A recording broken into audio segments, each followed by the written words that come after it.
you never know what's going to come across that radio or what call is going to come in. And that's always, kind of kept it exciting because you just don't know what a typical day is going to be. Our next guest was born in Clarksville, Arkansas. He moved to Booneville in the first grade after his mother took a job at the then Today's Plastics. He graduated from Booneville High and worked at the Logan County Detention Center. He was later hired on at the Booneville PD and in July of 2020 took over as chief. Since then, he has implemented many projects and programs to immerse the police force into the community, such as Shop with a Cop and Booneville Night Out. Please welcome Chief Ben Villarreal. The Local Insider Show is brought to you in part by My Patriot Supply. You don't need to live in the heart of a hurricane zone or along an active fault line to be serious about emergency preparedness. If we've learned anything from both historical and recent events, crises can come in all shapes and sizes, and they can come at any time, even overnight. Whether you're experiencing the effects of long-term illness, an accident, job loss, or even widespread threats like terrorist attacks, economic collapse, or an outbreak of disease, you can tackle what's next in confidence with My Patriot Supply storable foods. No matter what your emergency may look like, you won't have to worry about where you're getting your next meal. And as far as your survival is concerned, there's nothing more important than that.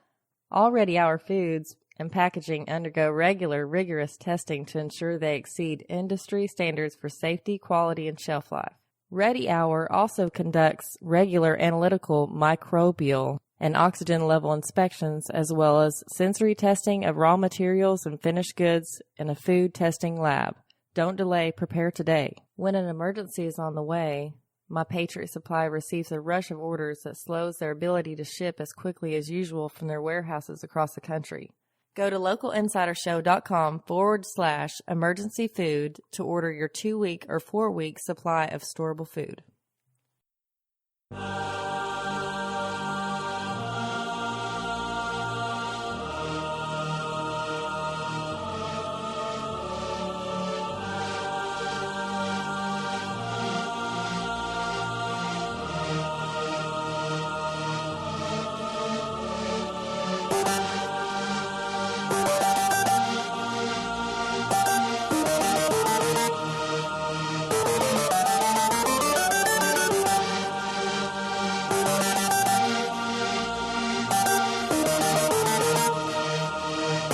Welcome to the Local Insider Podcast, a show about everyday people who make a big difference.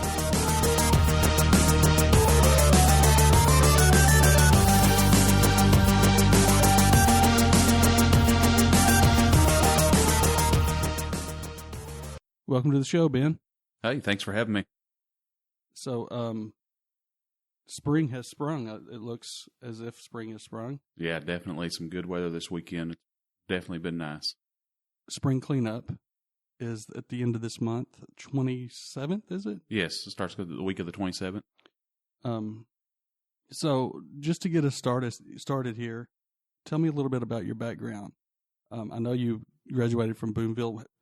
Were you born here or did you move here? No, actually, I was born over in Clarksville. My family's from over there. My mom's side of the family. My dad is actually from Mexico and moved up here, integrated up here, and worked at different factories. He actually worked there at Tyson in Clarksville, so that's kind of where I started out at. In 97 is when we moved here. My dad went back to Mexico, and my mom took a job at Today's Kids that is now closed down. So she took a job there. All of us kids moved over here and started going to Booneville schools. Been going there ever since. We graduated from there, and I've just always considered Booneville more my hometown than anywhere else, and I just kind of stayed here. So, what grade did you come to Booneville? Would have been first grade. First grade. Yeah. Yeah, I mean, you've been here for as long as I can remember.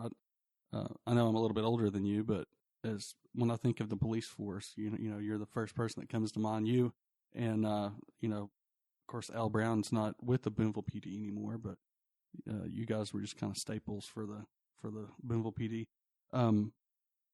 So what does your typical day look like? What as the chief of police? A typical day, usually coming in, reviewing reports from the night before.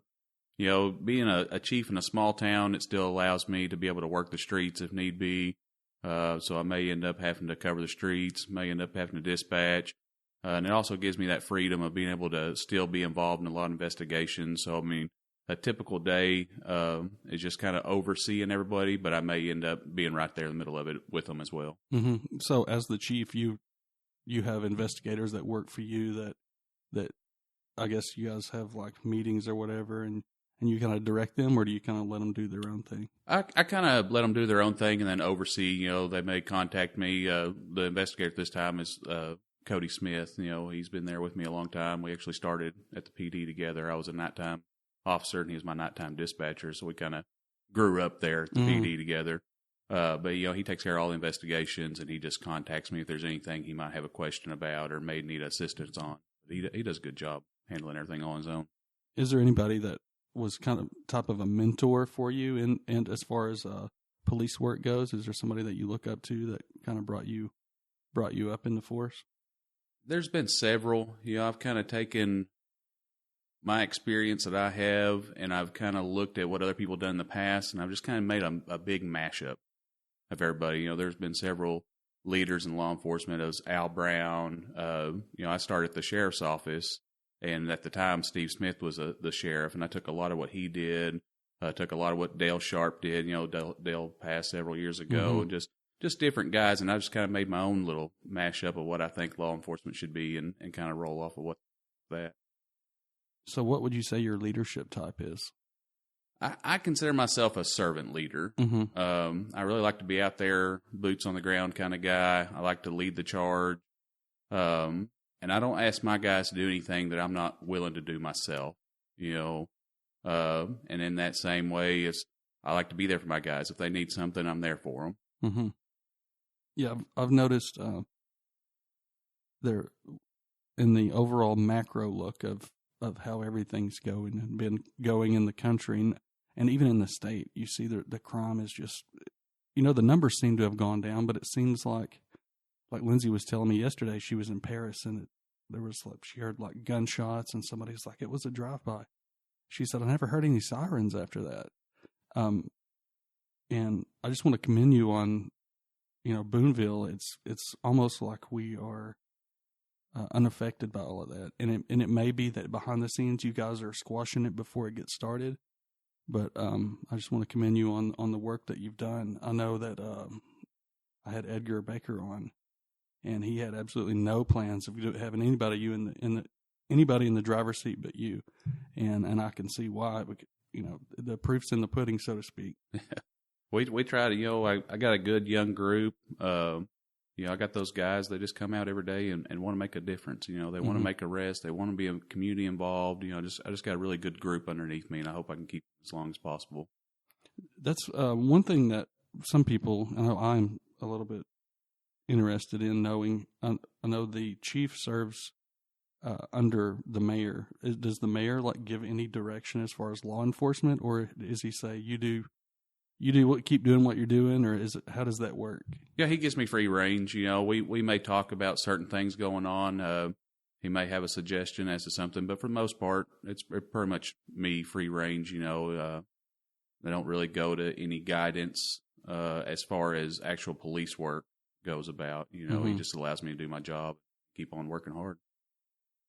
I understand you have a full force now for the first time in a long time. Yes. It's been several years just trying to stay steady, trying to keep people. I took over as chief in 2020, right in the middle of the pandemic, in that July of 2020. You know, at that time, we had some people that were upset that I become chief, and they weren't, so we had a few leave, you know. And then going into 2021, felt like we were pretty solid, but had some other guys had some other opportunities. You know, everyone's always looking for what's best for them and their family, and I respect that. And so I had some guys leave seeking higher pay, better jobs. And then going into 2022, had a few more leave, same kind of deal, seeking better jobs, seeking what's better for them. Did go through a spell. We had to get rid of a few here and there, you know, just stuff that comes up from time to time, and got to weed out some things. And so last year we actually hired 4 new officers. So now we're sitting fully staffed. Pretty happy about that. And hopefully we can keep that all the rest of this year for 2023. Sure. So what are some things that would get you kicked off off the force? Like if you lied on your application, a background comes back bad, or would it be like policy violations, or? Could be policy violations, could be any kind of misconduct. There's just all kinds of things. I try to make sure we have a good level-headed group. So that's been I try to keep on top of things. So. Sure. As far as the school district goes, do you have a teacher that you consider to be a mentor in the school system growing up? That's kind of been the same way as law enforcement's been for me. We've had such a good school system here. If you go from when I moved here, Chester Gray was a big mentor. He kind of took me under his wing.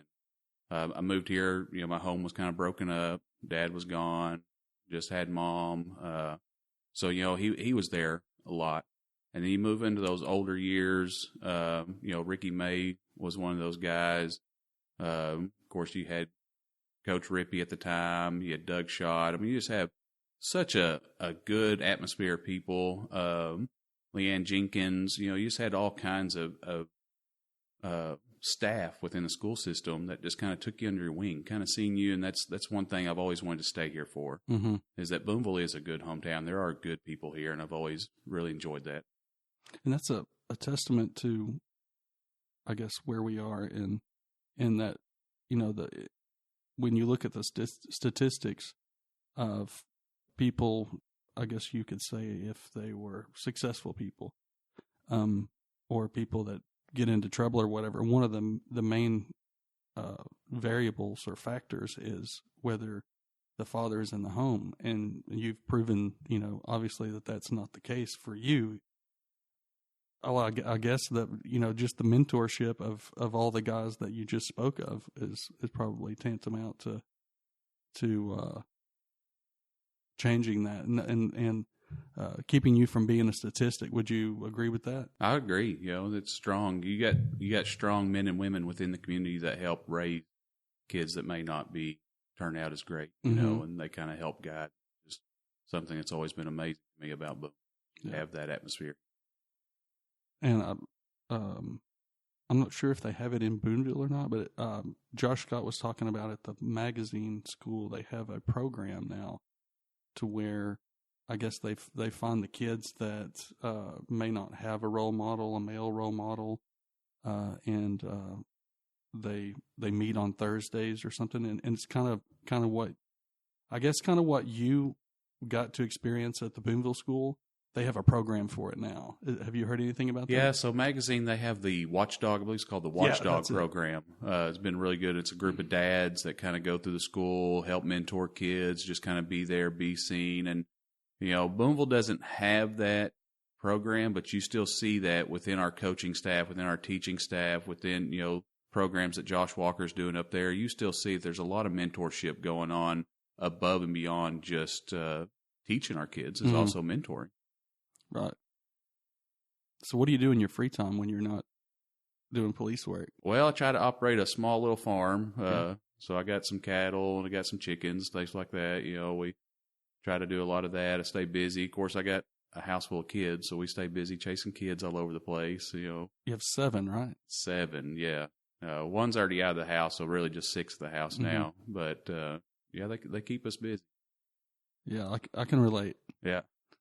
On your farm, you say you have cattle and poultry. On the cattle, do you raise them to sell, or do you raise them to like breed and well, I guess what I'm saying is, do you raise them to sell for beef, or do you raise them to for yourself and for your family, or both? Both. We raise, so we have our own beef, but then also we sell any of our extra calves. We just take them up to the county line and sell them up there, like a little bit here and there. Right. Make a whole lot less when it turns, you put the pencil to it, figure out the numbers, but it's a good hobby to have. It keeps me busy. Yeah. And I can relate on the chickens. Lindsay has 6 hens here, and she loves them. I was thinking, man, that'll be nice. We have chicken and we have eggs. No, we just have eggs. Those chickens are pets. There's no way we'd be able to eat those. So what made you want to become a police officer? Well, I really just needed a job. So I graduated high school, and me and my wife, Kristen, we had a baby right after I graduated high school. And I used to work on a dairy farm for the Bergances out on Tate Road. That's what I was doing when I was graduating. That's what I did after high school. So I worked for them, and then I also worked for their brother, Buck's brother, Mac. I worked his chicken houses as well for him. And so I'd done a lot of farm work. In that time, that would have been an 08 and 09 era. Milk prices bottom, feed prices went up. Dairy farms were forced out, so it got to the point where they couldn't afford to keep me around anymore. Man, I was just looking for a job. Mm-hmm. And I had seen in the paper, when I read the paper, I remember thinking, I thought Booneville was hiring. And so I went down. Steve Reed was working there then. I went in, talked to him, and I was just 20 years old, looking for anything. Had a small family, needed to take care of, and went by there and talked to him. And he's like, "We're not hiring. They're hiring over at the county jail." So I jumped in the car, drove to Paris, filled out an application. A couple of days later, sat down to interview with Steve Smith and David Spicer, and they gave me my first job starting out in the jail. So that would have been in October of 09 when I first started working there. So what was it like working in the jail? Man, it was different. Different than dealing with milk cows. Huh? Big time. I look back now and I'm thinking, man, what was I thinking? I could have went and done anything else, and I just kind of stuck it out. It's an adventure. Mm-hmm. It really is. You start seeing the other side of things that you never really seen before. Just one of those jobs, I just kind of enjoyed it and just kind of stuck with it and seen where it brought me. Yeah, I remember I went to high school with one of Buck Bergance's sons, Blaine. He was kind of in one of the friend groups that I had, and we had they had an annual bottle rocket war for 4th of July out there, Independence Day, and I got to go on the last one, and I'll tell you why it was the last one. So we all constructed these different devices to fire bottle rockets off. And the premise was you have two teams. There was a creek there, and on one side of the team was like 4 or 5 guys, and on the other side of the creek was 4 or 5 guys. Well, we had that was when they had these strobe, I forget what they were called, but essentially it would like dance up in the air and just strobe super bright. I mean, I don't know how many lumens it was. So I would shoot over a smoke bomb, and it would just smoke them out. They couldn't see anything. And then I would shoot one of those strobe lights over, and you would just see them running around, because they couldn't see anything. And then we would just all shoot them. So we had a strategy. Well, I shot one of the strobes, and it went in the top of a hollow tree. Luckily, it was in the creek. It was in the middle. And it was like a jet engine, the flames coming out of the top of that thing. And I can't remember Blaine's brother, his older brother. Anyway, he came down and pushed it down into the creek to put it out. But they said no more bottle rockets after that. So, but yeah, Buck he was a ham operator. Oh yeah, he enjoyed that ham radio. And I thought he was some kind of science fiction lab or something, man. The whole room was just nothing but radio equipment. He had this tower outside, and it was pretty fascinating. Yeah, I tell old Buck, talking about those bottle rockets and stuff. What he'd pull is he'd do persimmon wars. Oh, really? And that sucker, he could take a persimmon limb and put a green persimmon on it and just chunk those things and wing them at you, and he'd get you. Really? Yeah. He was definitely a fun guy to work for. Yeah, very interesting. You'd be out there, taking care of cows, and next thing you know, you're getting pegged by persimmons. So he liked to have a good time while he's out there working. Is he still living? Yeah. I see his wife every now and then in the grocery store, but I don't ever see him out much anymore. So, what accomplishments are you most proud of?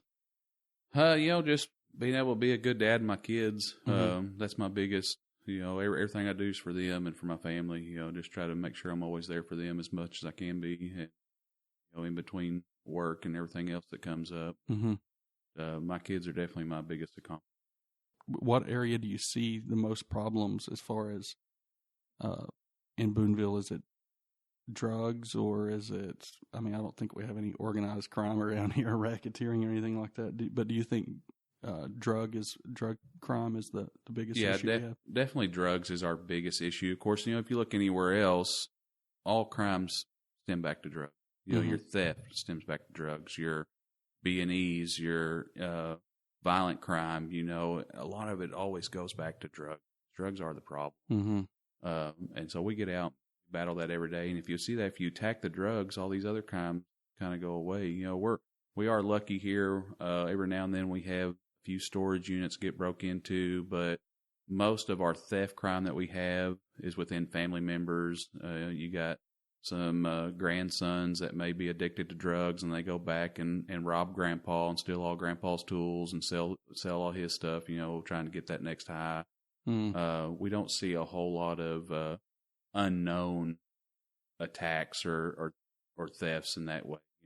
Right. Usually we can track it back down pretty quickly. Not a lot of violent crime or anything like that. Luckily, no. And hopefully we can stay on top of that and keep any of that from happening.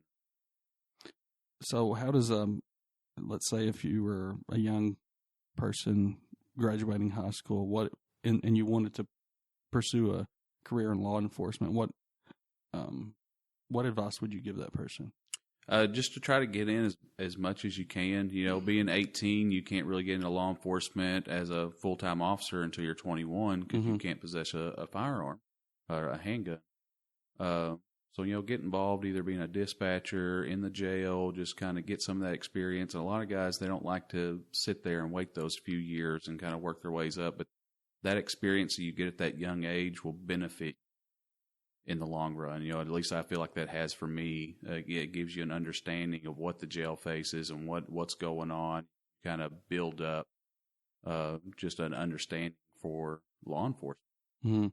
It's my understanding, and correct me if I'm wrong, that each officer has to have their own, I guess, is it body armor? I don't know, is that what they call it? Like bulletproof vest? So our bulletproof vest, so each one is tailored to that officer. So when you go in and get a vest, it's measured to fit that officer.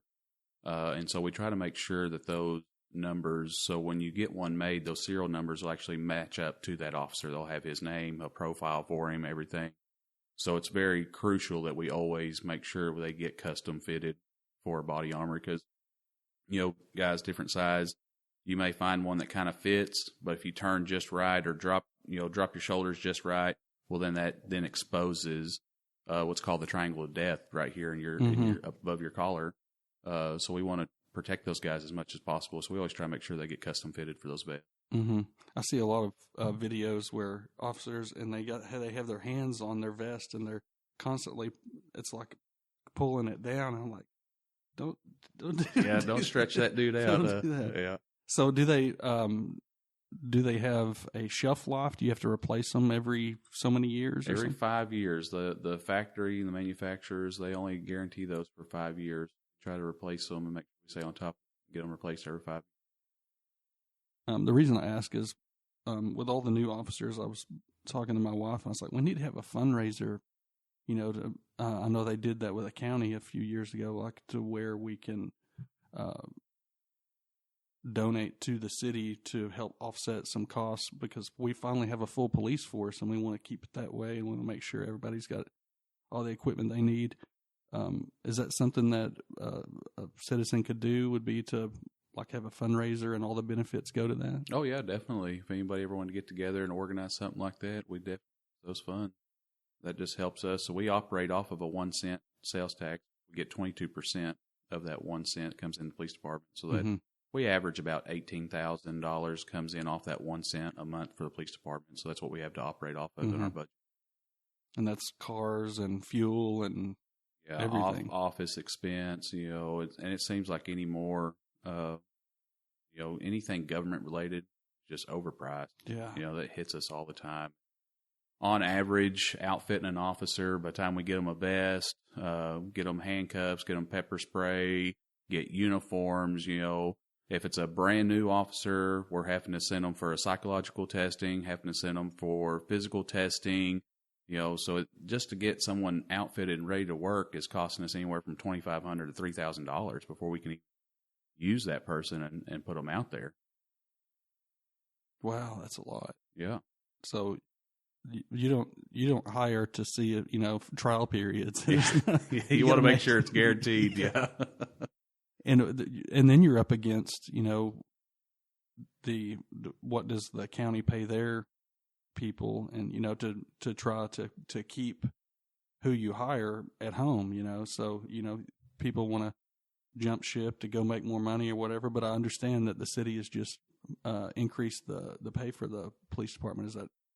Is that true? Yeah, that's correct. So they did. The city voted in to raise our pay $2,000, which is a nice little pay there.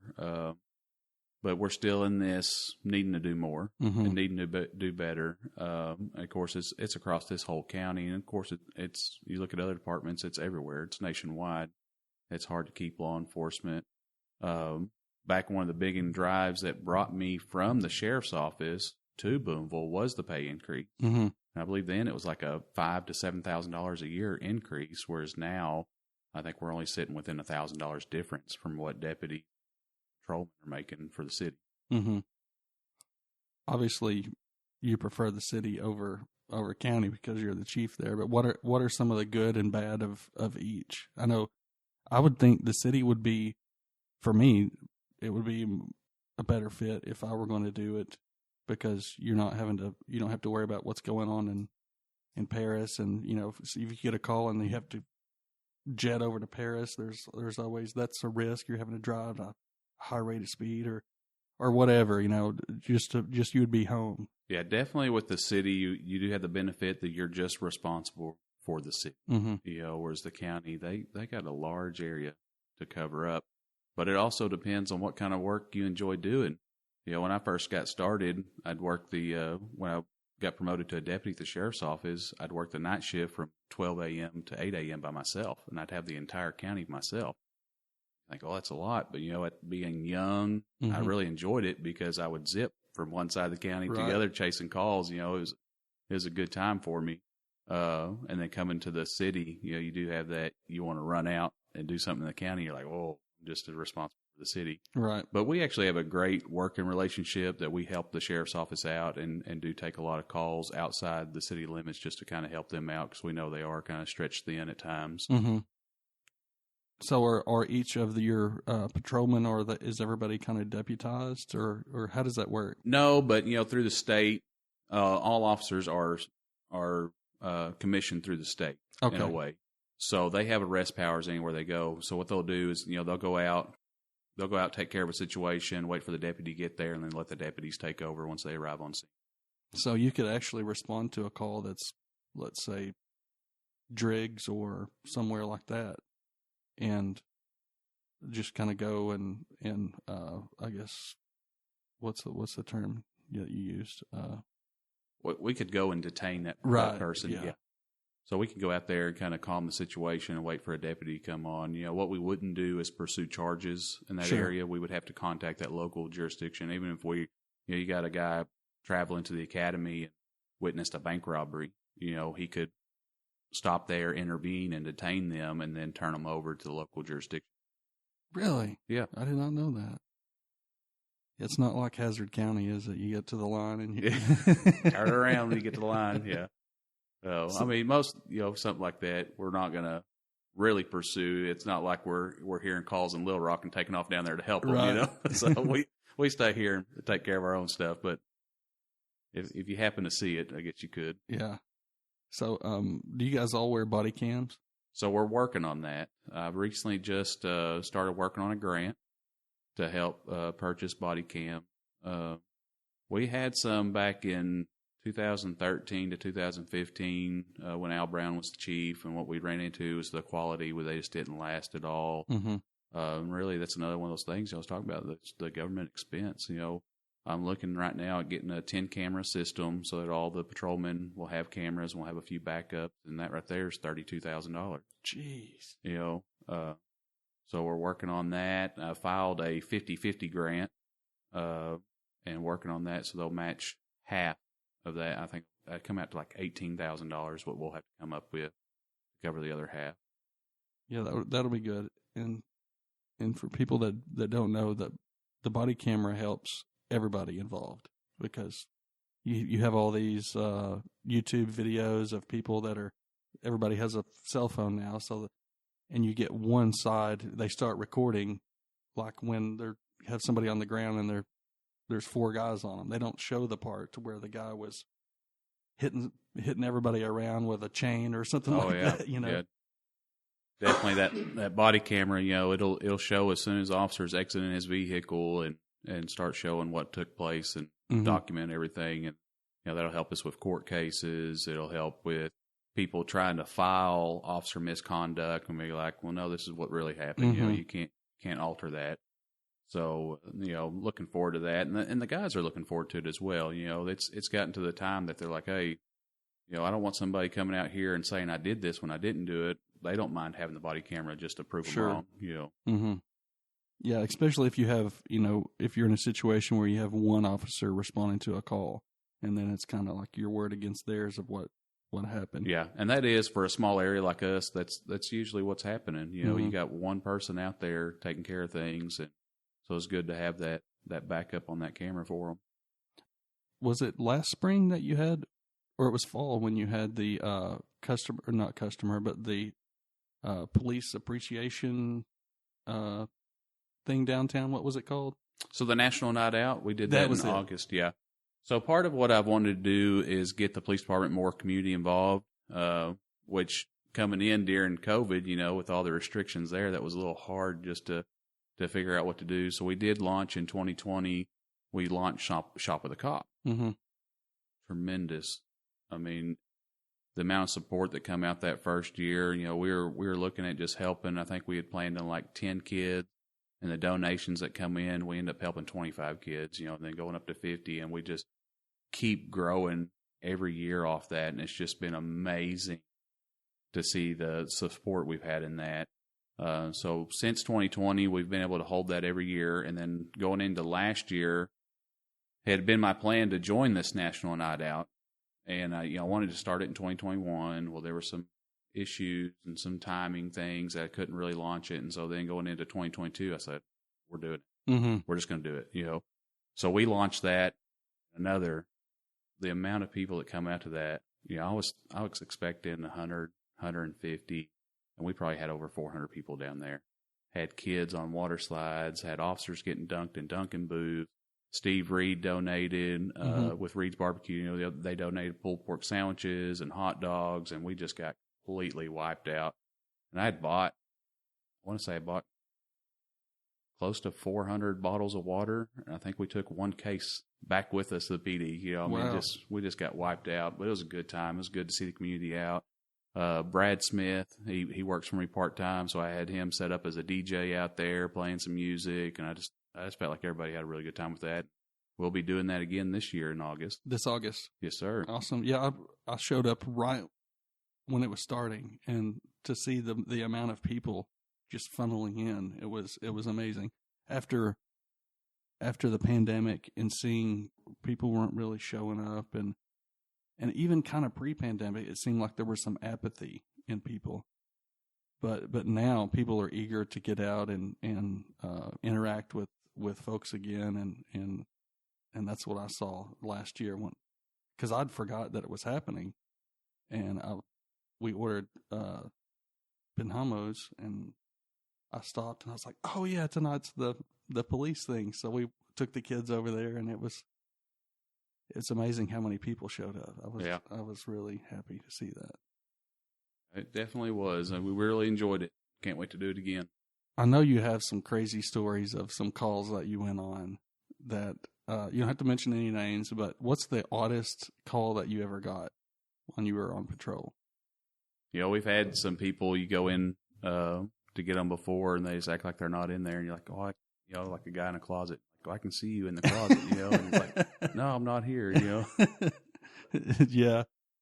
I've seen, I guess a lot of, you know who Patty Mayo is? Uh-huh. I don't think it's real. I think it's, my son was telling me, and I didn't know this, that it's really all scripted. And I was like, I thought he was a bounty hunter. And then he went to work for like some sheriff's department or something. He's like, no, it's all scripted. I'm like, really? He said, yeah. He goes, there's a documentary about it. I'm like, oh, okay, well, that kind of makes sense. But that sounds like some of the stuff he got into to where he was, somebody be in a trailer hiding under the floor or something.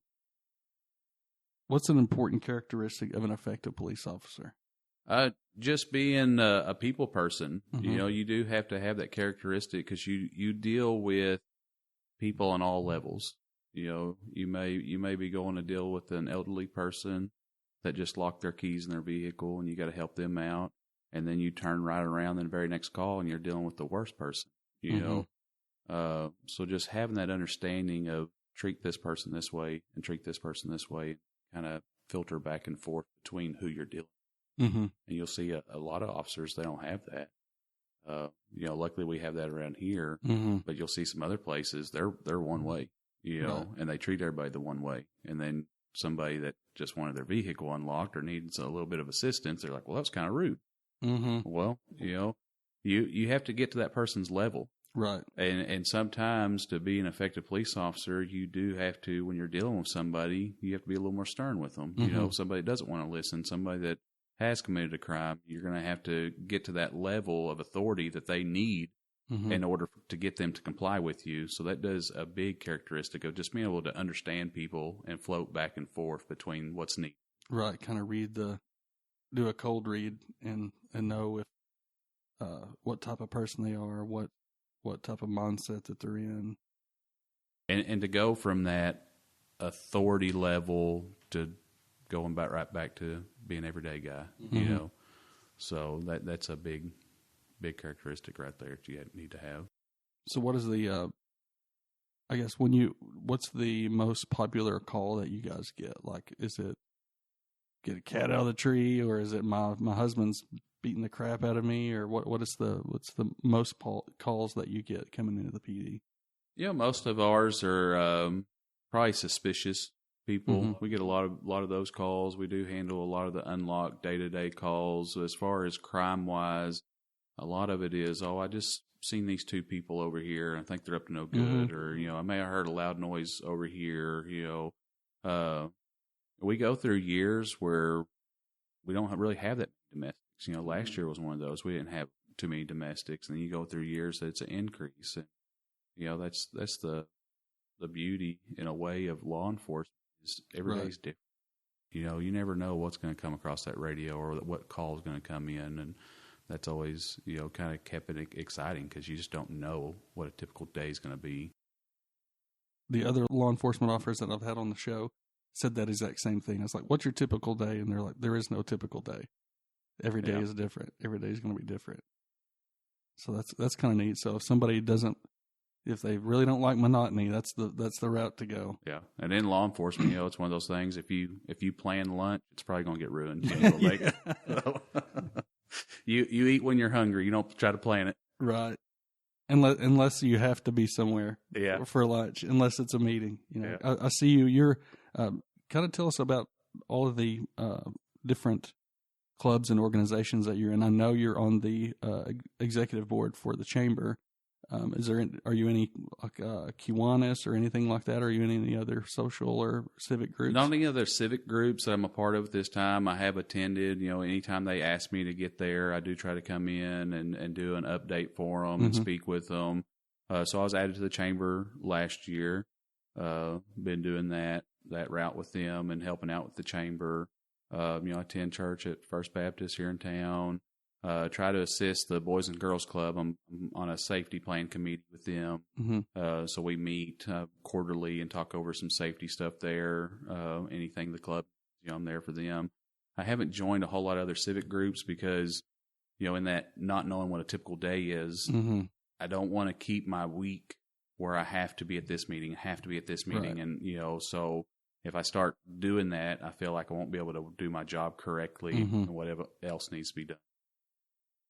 Sure. But anytime those groups want me, I'm there for them. I do enjoy going to see everybody, and I enjoy talking to them and give them an update on the police department.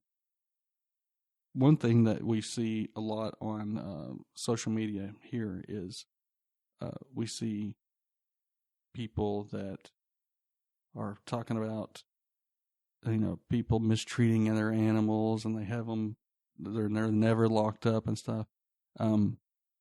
And I know a lot of times they'll throw flack at the police department, but that's kind of out of your wheelhouse, is it not? That would be more animal control, right? So the city does have an animal control officer, and he handles all those complaints, but we do assist him if he needs us. So he doesn't issue citations. The police department actually does that. And any major animal cruelty investigation that needs to be done that he directs to us. But the everyday calls of this animal's out, or we don't think this animal has shelter, that is directed towards the animal control officer. So, and if he shows up and assesses that, hey, this animal's been neglected or whatever, then he calls you guys in. And yeah, because we quote that as a animal control officer, but really he's just a civilian employee. He doesn't actually have any law enforcement authority. I see. Oh, the city cleanup, the citations and all that. I noticed that we have the first city council meeting that Edgar had. There were, what was it, like 5 or 6? Yeah, so he wanted to condemn 6 houses, which they were all burnt out houses that need to be gone. So I assisted him with that, getting the pictures for the council, getting the addresses, tax information, everything like that. We got together and got all that for him. Once the council votes on it, certified letters are sent out to all the property owners. Edgar's done a great job contacting them, being in contact with them, trying to get something accomplished. After the 30 days that they've been notified, we then go back and I post on that property a letter stating that it has been condemned. It's part of the resolutions that have been put in place by the city to condemn that property. That way it's publicly known too. If you go by that property, you're going to see a posting on it that it has been condemned. So what does that mean for the property owner? Obviously they can't live in the home, but can they tear it down and rebuild there, or? Yeah, so the main goal is to force them to do something and try to get them to clean that property up. The end goal, if they don't do that, then the city has the right to go through there, clean that property up, and they can file a tax lien against that property. Have you had any pushback this far? Not so far. Everybody's been kind of cooperative. Stemming off of the condemning houses, we've really done a big launch on city cleanups. And there's been a couple of people who have been upset over that. We're just telling them, hey, it's time. This has been a goal that we want to get accomplished, and so far, can't remember the exact number. It's within the 20s or 30s of houses that we have served cleanup letters to already, and most of them you're seeing they'll just clean up their property. The ones that we haven't seen clean up, if they get found guilty in court, then the city has the right to go through there and clean that property up. So hopefully, if they won't do it themselves, then the city and the mayor is going to go through there and get those properties cleaned up. Isn't that amazing how some people are like that? They have to be told to do something in order to do it. Yeah. Or they won't ever do it. 20 years, the person did this. They allowed it to do this, and then they're told one time, and then they clean it up. Yeah. Sometimes that's just what they need, be told what to do. So the homes were burnt out. Basically, they had a structure fire, and they haven't done anything else with it, or it was water damaged and, not livable. And so basically the city is saying, hey, you need to do something with this, like make it to where it doesn't look as bad, or tear it down, rebuild, whatever, or we will do it and then put a tax lien. So when they put the tax lien on, does that mean that when they go to pay their property taxes on it, that bill is there, or is it like apportioned out, or how does that work? I probably used the wrong word there. It won't be the tax lien. It'll be a. I guess it's a lien. You get a judgment against a judgment. So the city would then put a lien against that property, in which if the property owner ever goes to sell that property, then they would have to pay back the city's cost for cleaning that property up. So out of the proceeds of the sale of the property, the city would get their money first. Yes. Yeah. That's good. So they have 6 properties now? 6 so far. And, me and Edgar, we've been meeting daily, kind of talk to each other. He did tell me that he's got some more that he's going to have ready for this March city council meeting. So as soon as he gets me those addresses, I'll be getting all that prepared for him as well.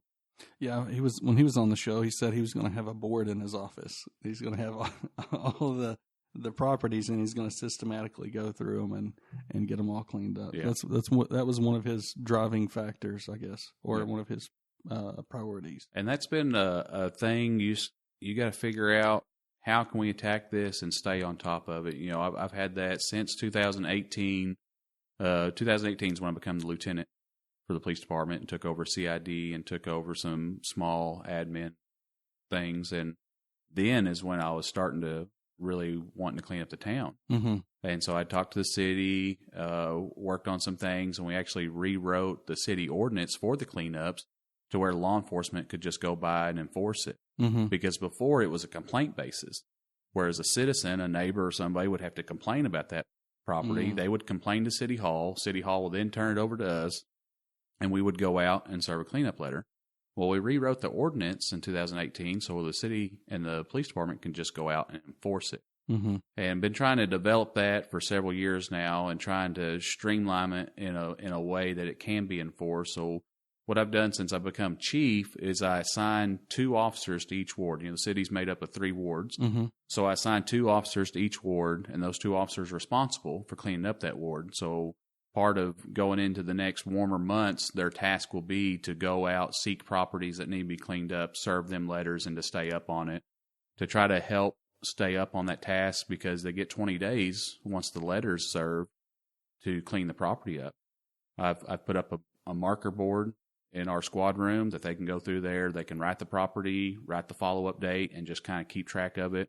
I also have a book that we keep track of all the cleanup letters in, Mm-hmm. and they're divided out by each ward. So each ward's a different color section, and that way the officers can put it in there and keep track. Oh, I need to go back and check this one. Let me go do this and make notes on it as to what's been done and try to get it all accomplished. Mm-hmm.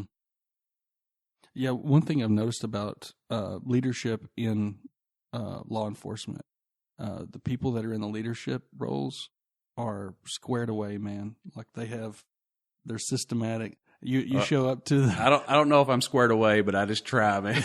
you show up to the chamber meetings and you have this binder and you have all the notes from all the meetings. Here I am. I've got the paper that they gave me. Can I borrow a pen? Yeah. And I'll see that. I'm like, man, I need to do that.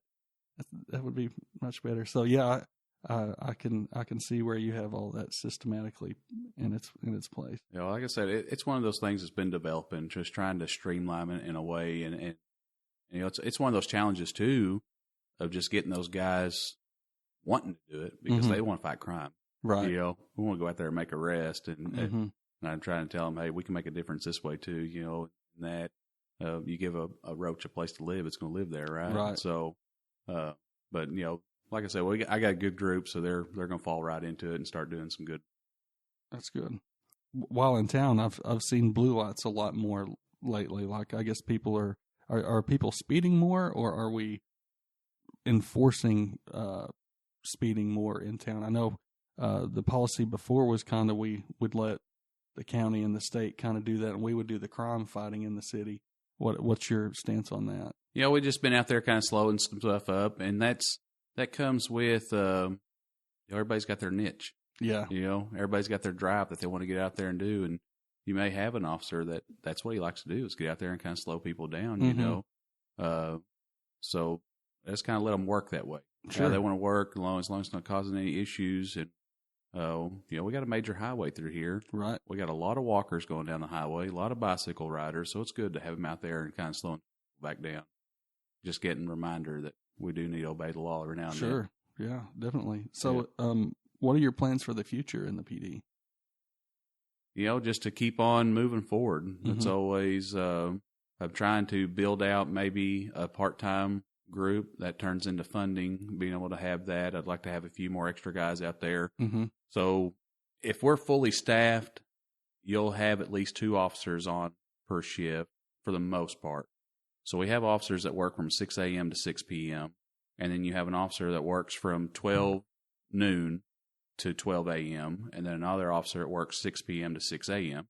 So that double coverage time is only from 12 to 12. Mm-hmm.